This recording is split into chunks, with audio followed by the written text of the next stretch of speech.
So, the remembrances.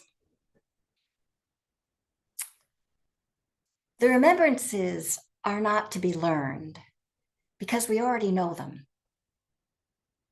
They are simply truths that we've forgotten or are likely to forget.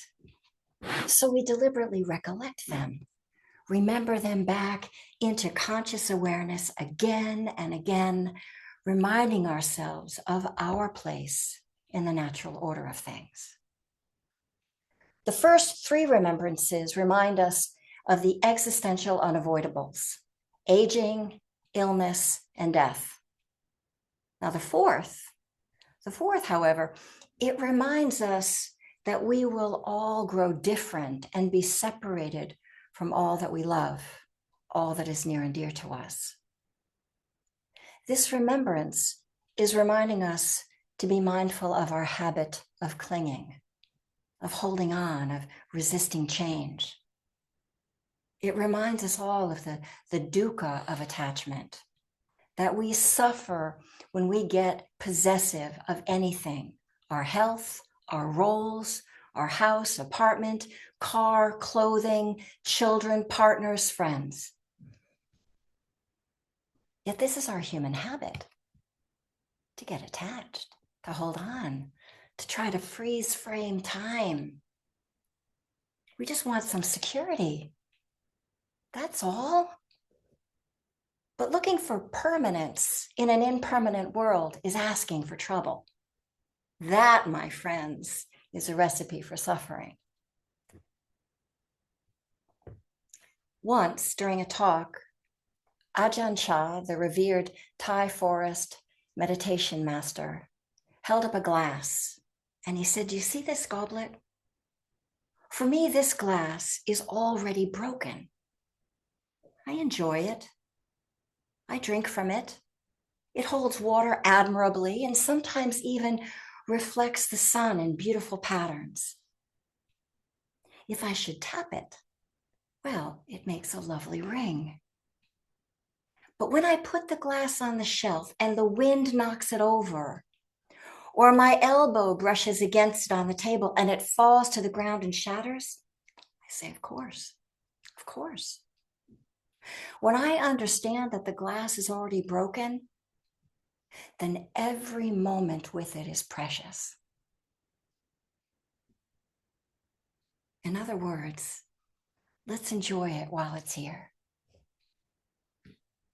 In this lifetime, we have and will continue to lose many things.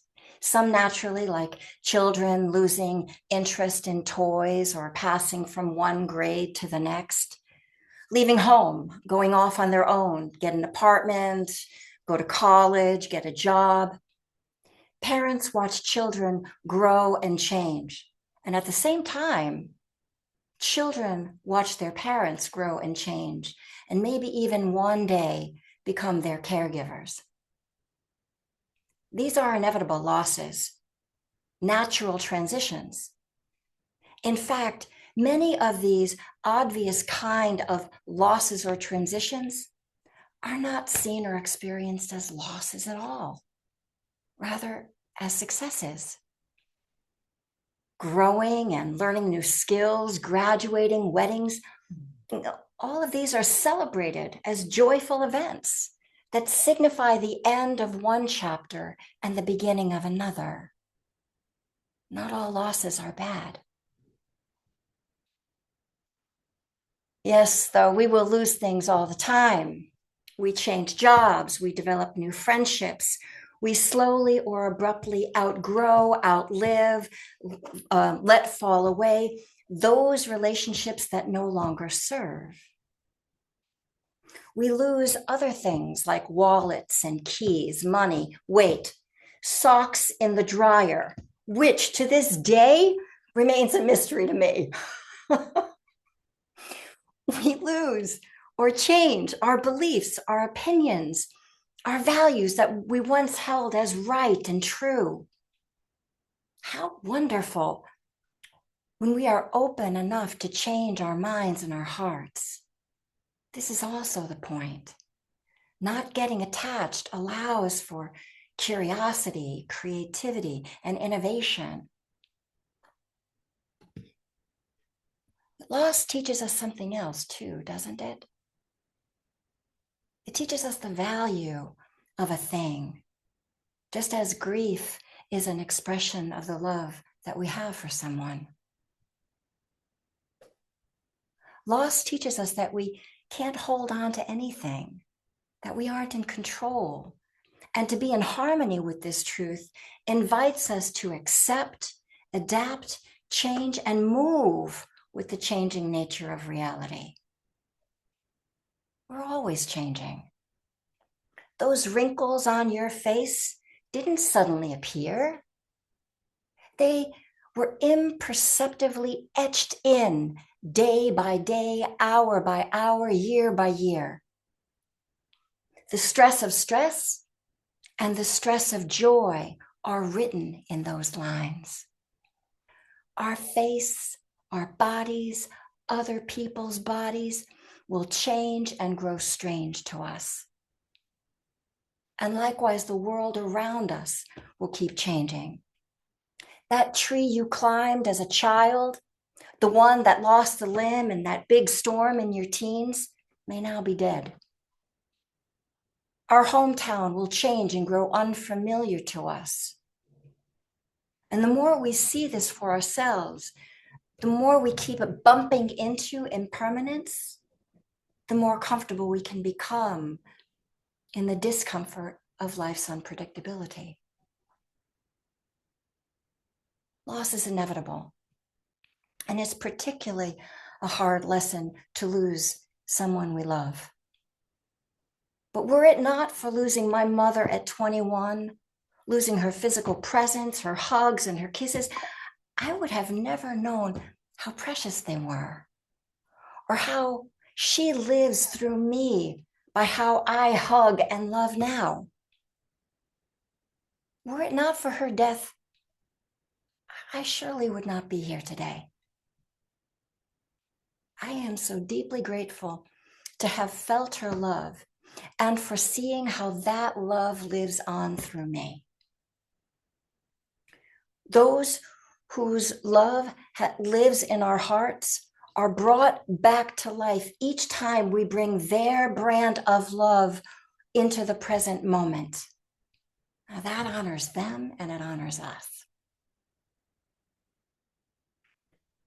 When Bill and I went on our long retreat, I closed my private practice and made a decision that I wasn't going to reopen when I returned.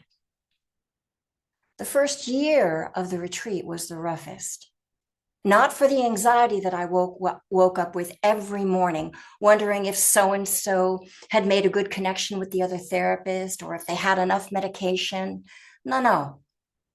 It was letting go of my identity as a therapist and as a prescriber. If I wasn't doing these things, well, then who was I? It was a loss of this central role that was most disorienting and scary. So for a year, I woke up with free-floating anxiety. Who was I if I'm just sitting and walking all day long?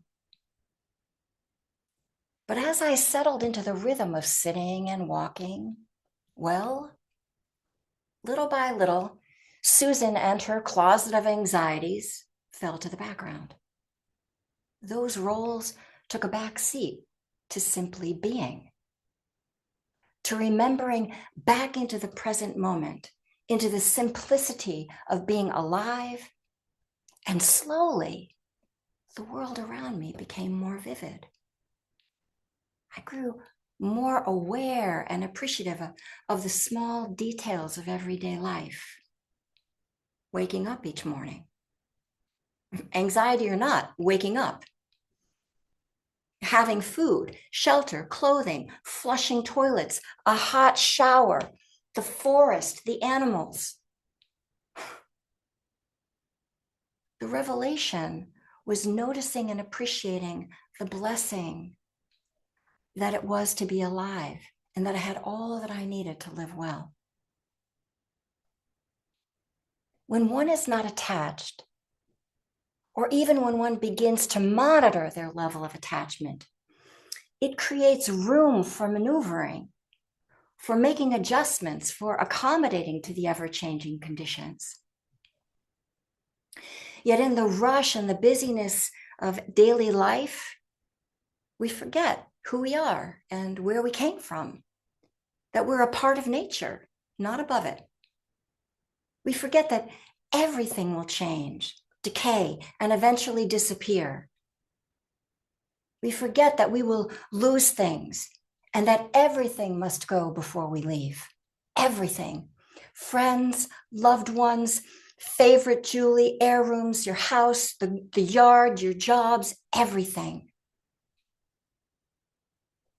So to help us not forget, to wake us up, the Buddha advised that we take up the practice of deliberately remembering every day that we are a part of this precious, fleeting world. Nothing lasts, but while it's here, we can appreciate and make much of it. So this month, let's practice remembering that nothing is ours, that nothing lasts. These bodies of ours, our belongings, the people, the beings who populate our lives, nothing lasts.